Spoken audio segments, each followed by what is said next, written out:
Welcome to another episode of The Artsy Raven, a show about writing and publishing with your host, J.F. Garrard. Welcome to another episode of the Artsy Raven. So today our special guest is Danila Botha. So Danila is the author of the critically acclaimed short story collection Got No Secrets for All the Men and Some of the Women I've Known, which was a finalist for the Trillium Book Award, the Vine Awards, and the ReLit Award, and most recently, Things That Cause Inappropriate Happiness. The collection won an Indie Reader Discovery Award for Women's Issues Fiction and was a finalist for the Canadian Book Club Awards, the Next Generation Indie Book Awards, and the National Indie Excellence Book Awards. She is also the author of the award-winning novel Too Much on the Inside, which was optioned for film.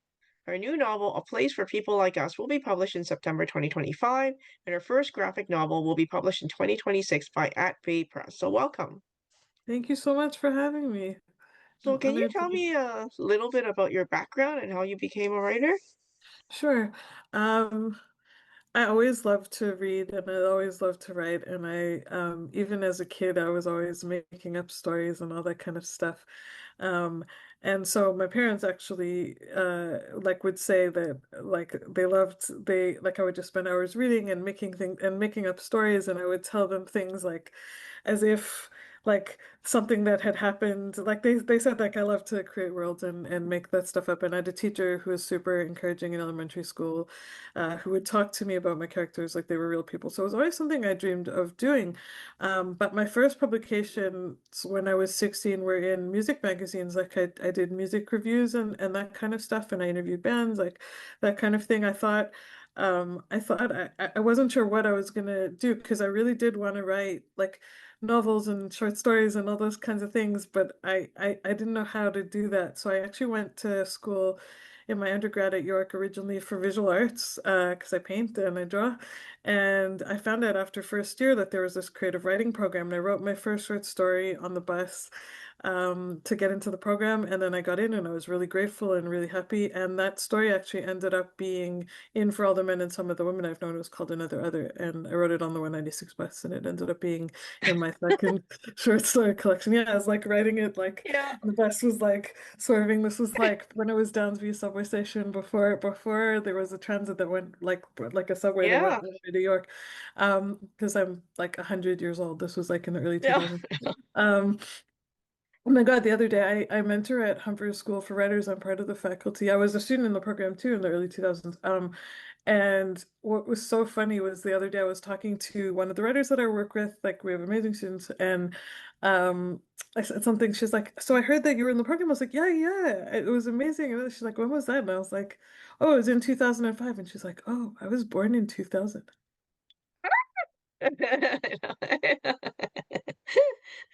I was Oh like, my I goodness. mean, I'm turning 43, so legitimately I am getting old.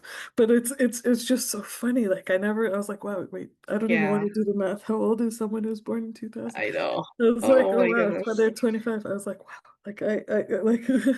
But at some point, you um just stop counting your age. I mean, I'm grateful. Listen, it's a privilege to get older. The alternative is not so good. So I mean, it's still I appreciate it, but it's still just funny. It's just I thought I felt old when I saw 90s fashion coming back. When I saw things like we wore in the 90s or the 2000s coming back in style, when you're old enough to see it come back, you're like, wow, okay. Okay. And so I thought that was the pinnacle of feeling old. That's so funny. Yeah, so then I did visual arts and creative writing at York, and then I did the program at School for Writers in 2005. Eventually I did my MFA at Guelph in creative writing, which was amazing. My first book came out in 2010. I was 26. So yeah, that's, and I'm 40, almost 43 now. Now, Um, how was after you wrote your book, how did you get yeah. it published? So my first book was a collection of short stories, called Got No Secrets. It was published by Tightrope Books, which was a great small press, here in Canada. It was a short story collection. So I know some people, send work out widely. I was quite lucky. I sent it to a couple of small presses to start.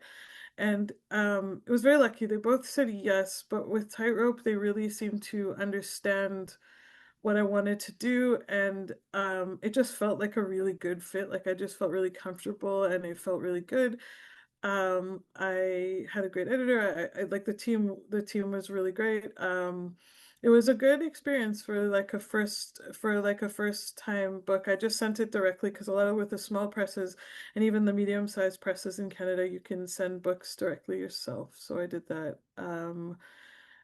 And yeah, I was lucky that they accepted the work. But I did, to be fair, like I did a lot of research and I genuinely really loved the press and what they published, and I really felt like it would fit in well. But I mean, you can feel that and be wrong. And believe me, I Yeah, get rejected someone's choosing you for too. things all It's the like a time. dating thing, Yeah, you yeah, know? yeah, totally. Like, I mean, you can, even it's like feeling that way, it doesn't matter. Like you can, but yeah, no, it was, I felt very lucky. Like it went pretty, that part went pretty smoothly. And then, yeah, I mean, I was lucky. Like the small press in South Africa that published in South Africa, I also just approached directly Majaji Press. Like I just approached the publisher directly, and then they dealt with Tyrope and that kind of thing. Um, yeah, like I had done publicity in the music industry for a few years, so I was not as unaware or afraid of what it would take to reach out to strangers. I just pretended that I was a client. Yeah, yeah, yeah. Like so I was just like so Danila Botha is not me, and I didn't write this book. Like if it wasn't me, if it was someone else who wrote this and I had to get it to the desks of editors or I had to get it places, like what would I do? Like how would I do that? And so like it's so funny. I like reached out to like music journalists. I was like, can you do me a favor? Can you put this on the book editor's desk? Or like can you help me? I don't even know who I'm supposed to talk to. Like can you help me out with this? School for Writers was actually amazing for York. The experience at York was great. And I had amazing professors. Like it was really great. But we did a lot of craft, and I didn't feel like I learned at the time that much about the industry. But at School for Writers, I learned a lot about the industry.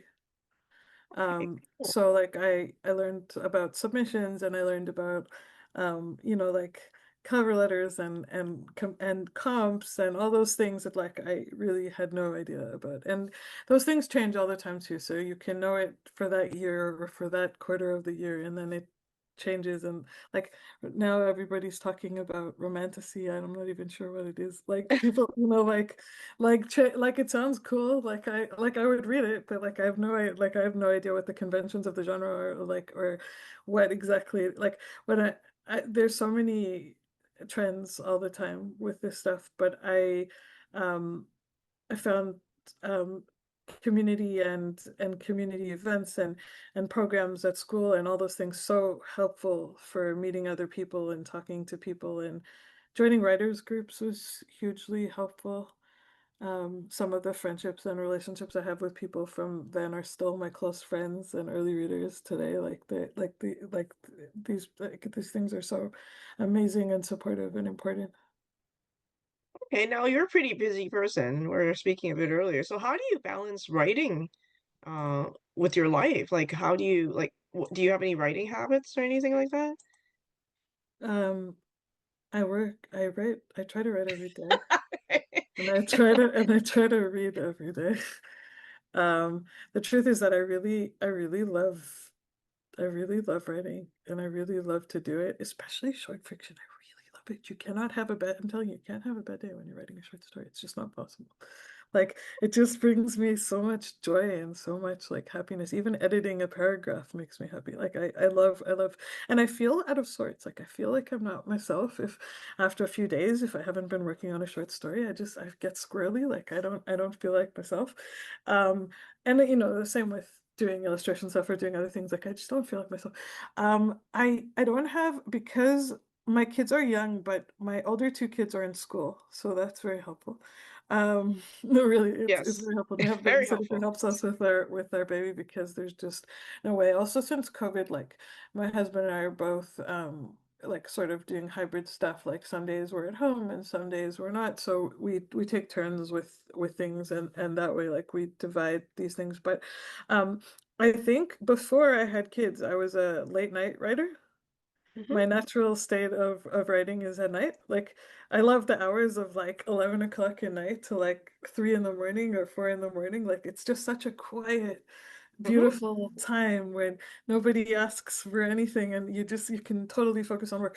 But and there's no distractions. But the thing is that with kids who are up sometimes in the night or early in the morning and we have two rescue dogs. Like there's just not like practical. So I don't necessarily choose the hours anymore, but like it's like anything. Like if you really love to do it, you find a way to make it work with the schedule. And like my mentoring and teaching at Humber is all done virtually. So like I try to meet students in person and that kind of thing, but it works really well with so like some days I write and some days also like some days I primarily write and some days I write and I'm reading like and marking student work and some days um I'm doing like other things like interviewing writers or I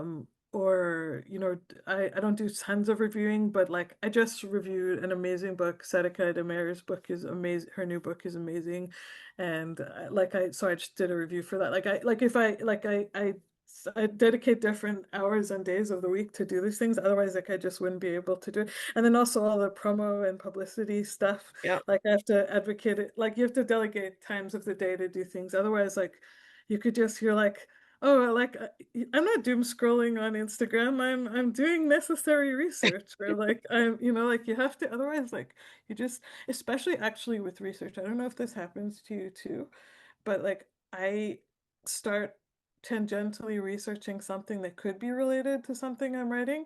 Hmm. And sometimes it's like a very like fruitful, like useful rabbit hole that can be amazing for giving you ideas for how you could develop or change a storyline or do something. And then sometimes you're like, it's been 3 hours. I'm not even sure what I'm reading anymore. Like, Yeah, and for me, I get into this paralysis analysis where I keep mhm, rewriting the first. I'm doing it again. Keep rewriting the first six chapters over and over again because then you do some research. You're like, oh, it'll be cool if I add yeah, this in. And then I yeah, was like, oh no, yeah, because yeah. I interviewed a book coach and they're like, just finish the damn thing and go back. But then I was like, oh, but then it's gonna change the plot, so I should go back now instead of later, or else I'm gonna forget because I have a brain of a squirrel after having a child, right? So. I know it really does change the way you think, and I find I have to write things down all the time. Mm-hmm, that Like I'm like helps. like everything. I make so many lists now. I always like to make lists, but like now I'm like I write down groceries as they come to me. I write down anything related to books. I'm like, don't forget to email this person. Yeah, Like actually today I was like having an argument with my kid because they keep forgetting their water bottle. And they're like, "Oh, grown-ups have better memory." I was like, "I don't know about that." I was like, no, we uh, just write things down and remind ourselves because we know we forget. yeah. Like Okay, now let's talk about your new piece of work, A Place for People yeah. Like Us. Here, let me see. I think I Um, have a copy of it right here. cool. So can you tell us a little bit about what was the spark that inspired this? Absolutely. So it's about two women in their early 20s. Our main character's name is Hannah, and um, she is an undergrad and she's overcome this very difficult past, but she's in this kind of elite business program, and she's on this very sort of clear trajectory that's very far from her past. And she meets this amazing, charismatic musician, Jillian, and they get involved. But it's like, I guess, what the younger generation calls like a situationship. She wants it to be more, but they're roommates and they're involved, but it's in an undefined, loose kind of way. And she actually wants it to be more. And she meets somebody else. Uh, who wants to commit to her if she'll convert to Judaism and become part of the lifestyle he wants because he can't get serious with her otherwise. He's a modern Orthodox Jew. So she has to decide who she really wants to be involved with, and either way, she has to change her life. Um, and so yeah, like that's the main. And then she finds out that like the choice she makes um, comes with a lot of things she doesn't expect and a lot of deceptions that I think would be shocking to anyone. Um, And she has a lot of her own stuff from her own past that she hasn't quite worked through. So that's generally the idea of the story. Like intense, intense, deep connections, intense friendships, intense relationships, um, trying to figure out who she is and what she really believes and what really is important to her. And she's also a filmmaker, and her best friend, Jillian, who's also, well, the girlfriend that she wishes she had, um, is also a really talented musician, and they're artists, and they feel like weirdos and they feel like outsiders, and they're trying to create the lion, a place for people like us, comes from actually a Dennis Johnson short story from his amazing collection Jesus' Son. The last story in the collection is called Beverly Home, and the character turns to the other characters and said, I never believed even for a heartbeat that there would be a place for people like us. Like this place gives him hope that there's a possibility of him finding a place for himself in the world. Okay. Now, it's set in Toronto. Like, you Yes, could have picked any other city. that's Was it true. important to I set it think in Toronto so. for you? Well, the story was set in like, yeah, I mean, I always think, like, when you think about Zadie Smith writing about Northwest London in NW, or, in Swing Sisters, actually, in a lot of her books, or you think of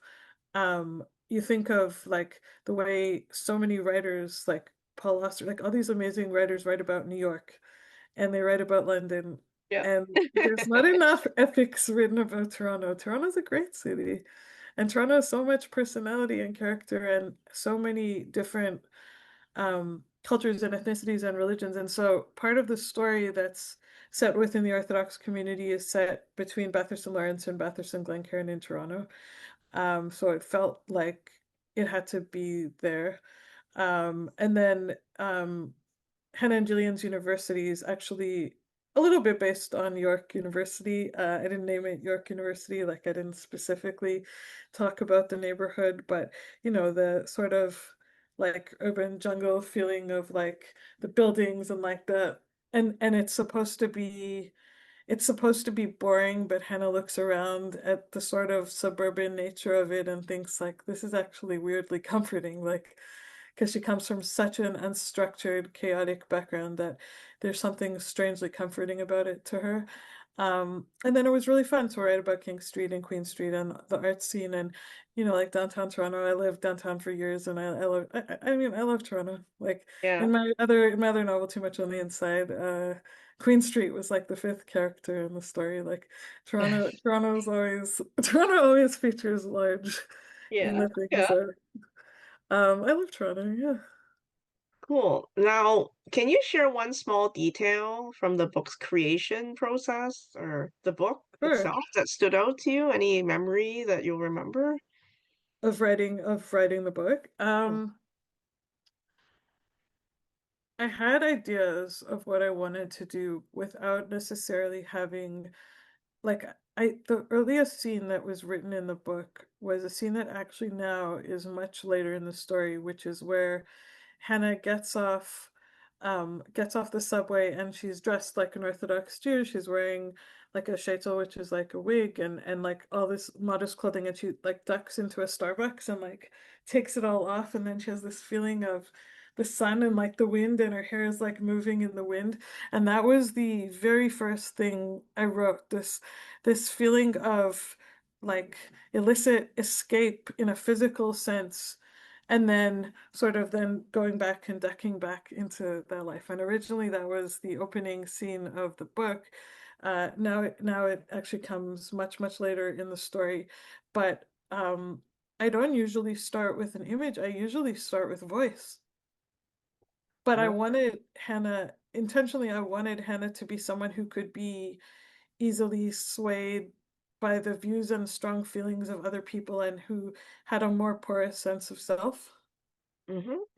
Okay. And so it was interesting to start with an image for me. Like I don't usually start um, in a place that has so much movement and embodiment without a strong sense of voice and motivation and self.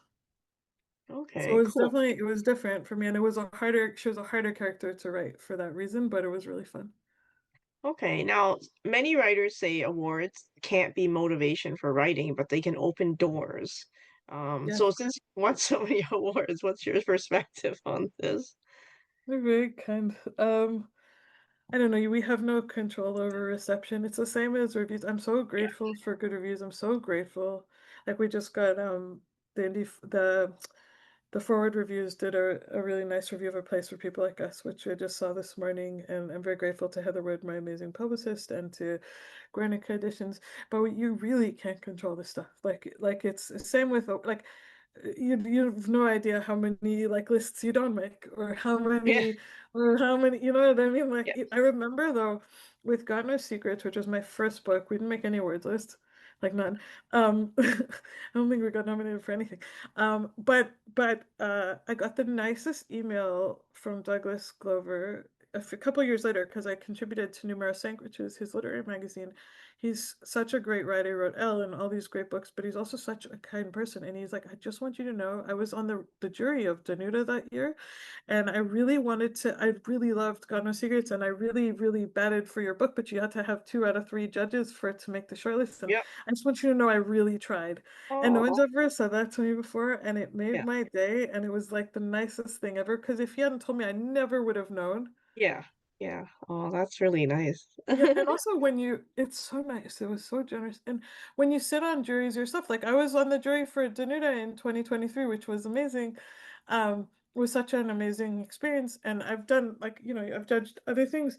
You know how many amazing things there are where either you can't get consensus or everyone agrees it's really great, but there's something that they love even more, or you really duke it out and you're like, someone's like, this is amazing. And someone's just like, yeah, it has merit and it's good, but what about this? This thing is, and then you realize like how completely um like taste driven these things are and how highly subjective this stuff is, but also that generally people agree about the quality of work and that it's not so like it can be a really like wonderful, amazing thing. And I'm unbelievably grateful for nominations and I'm unbelievably grateful when I win stuff, like unbelievably so. But and I think it does help to bring people's attention to work, and it makes you, like it's like anything, like it makes you feel like you have permission to take yourself a little bit more seriously, or to take the work a little bit more seriously, or to like, I mean, those things are wonderful, but Yeah.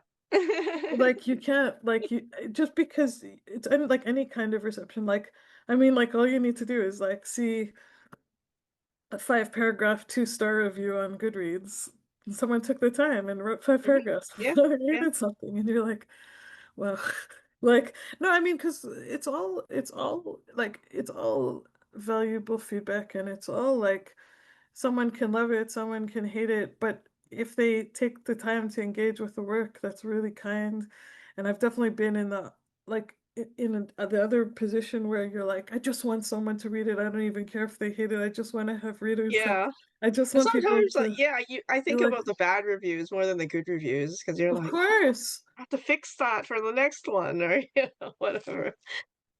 I'll Yeah. never forget when my first book came out, I got a 5 paragraph review. And the Oh, that's a person long review. hated it. No, no, the person hated Oh, it, like okay. absolutely hated it. Like it was Wow. like, um, but I realized that it hurt because some of what he said was true. Like he said that I used pop culture references in some places to stand in for character development, and I was like, yeah, it's true. It was a little bit lazy. I was like, yeah, I mean, to be fair, Mhm. the collection was written in my early 20s. Like Yeah, I don't know how much character development I understood at 22 or 23. It was written as an undergrad. Like to be fair, like you have a chance to grow hopefully as well. So I wrote the guy a thank you letter mhm. and I said, I'm really like, I'm sorry about Yeah, it, you but took the time.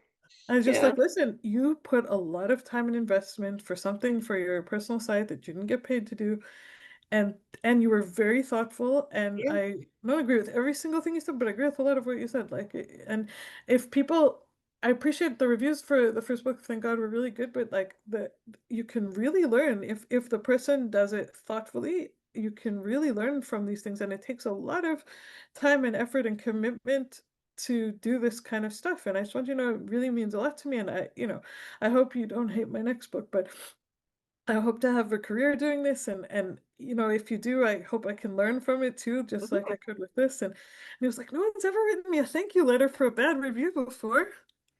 Oh, he responded? I was like, that's just so nice. No one's ever written me a thank you letter for a bad review before. Oh I was like, boy. but it was so nice of you, and now we're friends.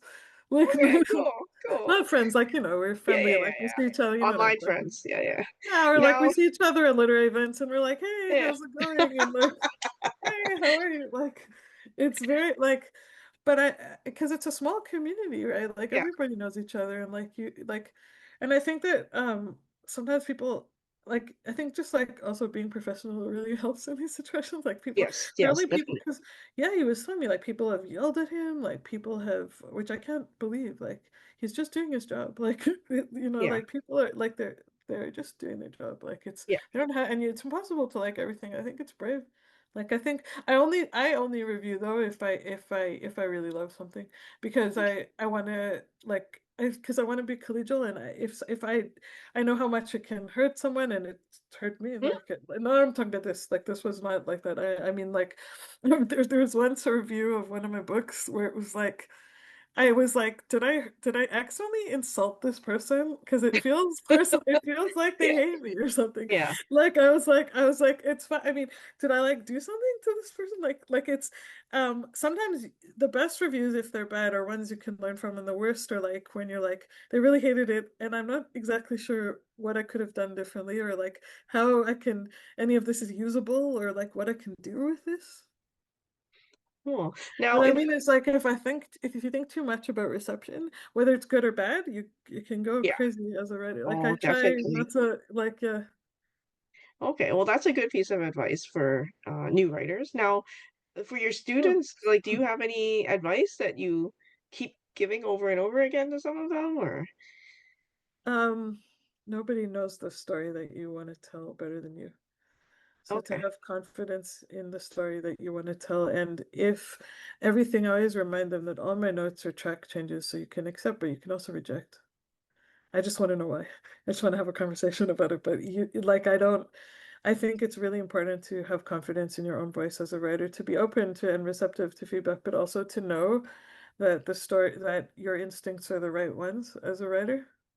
I think it's really important to have confidence in your instincts as a writer, and to read a lot. Like I think it's really important to read everything, not just to read about craft or something, but to read the genre that you want to write. Like read literary fiction if you love literary fiction, or read romance if you want to write romance, or read like whatever you want to write. Like read short fiction, or read like whatever it is, and or even read different genres, read fantasy, read it's we pick up so much by osmosis. It's so important to read, and it's also we get such pleasure as readers. Like I think it's so important to remember what we love about what we do. Like I think and reading can remind us of that, and can be so inspiring and so generative. Hi, Daniela. So you're going to do a Hi. reading. Can you tell us what you're going to read before you Of start? course, yeah. So I'm gonna read the opening chapter of A Place for People Like Us. In the opening chapter, Hannah, our main character, is about to meet someone who will be really important in her life. The first time I met Jillian was the night I was about to meet my potential new roommate. And instead of texting me like a normal person, Cassidy called, frantic. And all I could hear was her breathy, high-pitched voice clarifying that she was sitting near the bar and been waiting here for 15 minutes. And even though I knew I was less than 5 minutes late, I could feel my heart start to race. It was hard to hear anything over all the noise.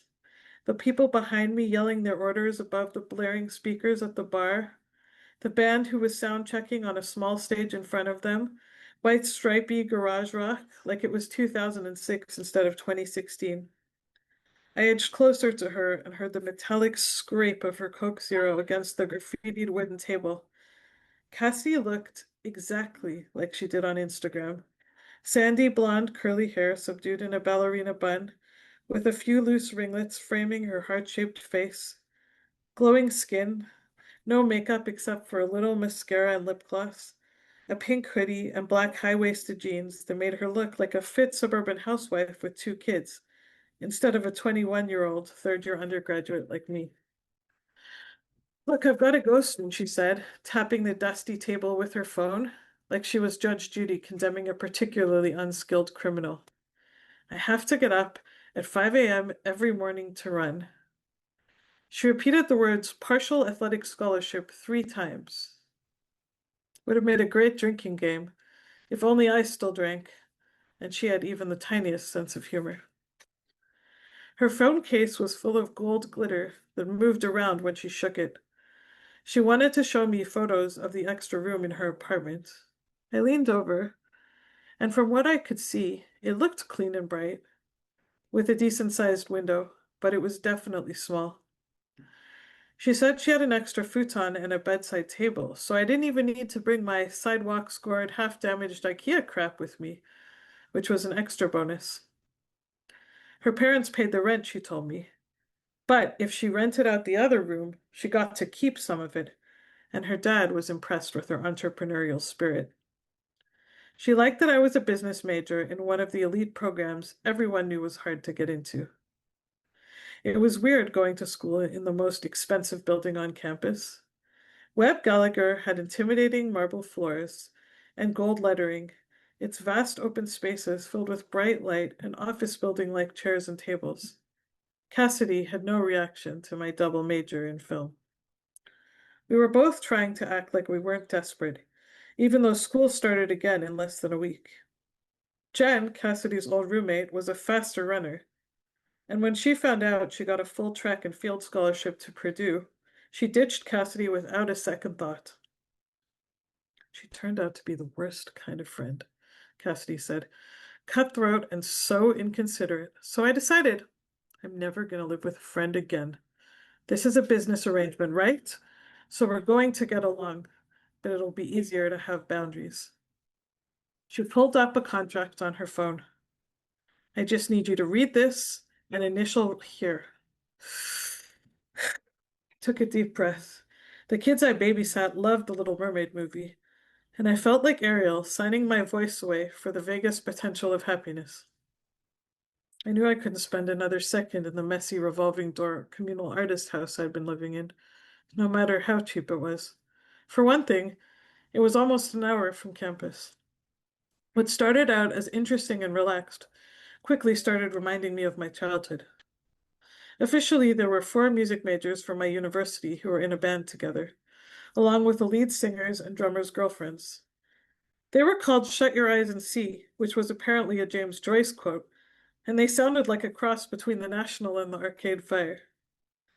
They smoked an obscene amount of weed, did mushrooms and drank, practiced and fought at 2 a.m. It was the dirt-streaked, sticky wooden floors, the endless nights of rice and lentil dinners, watching them cheat on their drama or English major girlfriends, who always played dumb or cried and screamed, and then took them back. I skimmed the contract and signed. I looked at Cassidy's little diamond studs and her chunky silver heart necklace. She was talking about being a kinesiology major and her plan to become a physical therapist. For the past 2 years, I'd worked for a wealthy family in Leaside. They had a full-time live-in housekeeper and hired me to take care of their kids. My boss, Stephanie, taught me all the subtle signifiers of wealth. She gave me tons of her old clothes. Better you than the Salvation Army, she'd said, which made me feel both excited and queasy, like a pig gorging on the pile of truffles it was just supposed to dig up. When I told my mom about my potential new roommate, when I took a selfie in Steph's clothes, with squeaky clean hair and a tiny, delicate gold crucifix around my neck that she'd given me for my birthday, she was so relieved. I knew all she wanted was for me to be able to put my past further into the rearview mirror. I wanted for the millionth time to just be able to buy a pint of whatever was on tap and drink it slowly like Cassidy was doing. I fantasized about a pitcher of sangria, the deep purple kind with thick, juicy slices of orange and canned maraschino cherries floating in it. I could tie the stem of the cherry into a knot using just my tongue. It always distracted people from how much I could down quickly. Whatever I did, I committed to all the way, which my mom always said was just like my father. I wished I was different, but for the past year, I'd been fully committed to sobriety. I went to NA and AA meetings every week. I rubbed the knuckle of my index finger under my nose, wiping away traces of imaginary powder. I only ever drank to make the Coke last longer. Just thinking about it filled my stomach with a tantalizing mix of exhilaration and fear. I glanced over at the stage. Another band had started playing, louder, heavier rock, and I got up, turned my camera on, and started filming. The singer, who was wearing red leather pants and a cropped black tank top, was dancing her way into the crowd. I looked at her, and in one of those surreal moments that only happens in the movies, the singer walked right up to me, took my phone out of my hands, and kissed me right on the lips. I pulled away and regretted it immediately. The singer had a big red grin that was both charming and devious, like a cross between Taylor Swift and the Joker. She looked like she'd been expecting me to wait around. "I'm Jillian," she said. I always look into the audience and choose someone who looks like they need some shaking up. Cassidy thought the whole thing was hilarious, and I was too embarrassed to talk much to Jillian. I wanted to ask her what her last name was so I could creep her on Instagram, or at least hear more of her music. "Hopefully we'll see each other again," I said, trying to sound casual, and she grinned at me. "Don't worry, we will."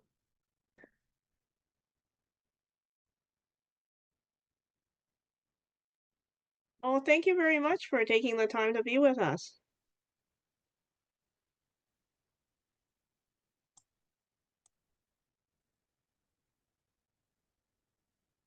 Oh, hello, hello. Thank you so much for having me. Oh, Think sorry, you're I'm a bit. frozen. Am I frozen? I think so. Okay, okay. Let me try this again. Thank you very much for spending time with us on the show. Thank you so much for having me. For more upcoming episodes of the Artsy Raven about writing and publishing, visit us at jfgarage.com/arpodcast. A reminder to Patreon subscribers that there is bonus content available for every episode on the Patreon website. If you enjoyed the show, you can show your appreciation by buying us some digital coffee. The Artsy Raven is produced by J.F. Garrard. The voice in the show's introduction is Chris Gorman, and music is by Tim Moore. Thank you for tuning in. Until next time, stay safe.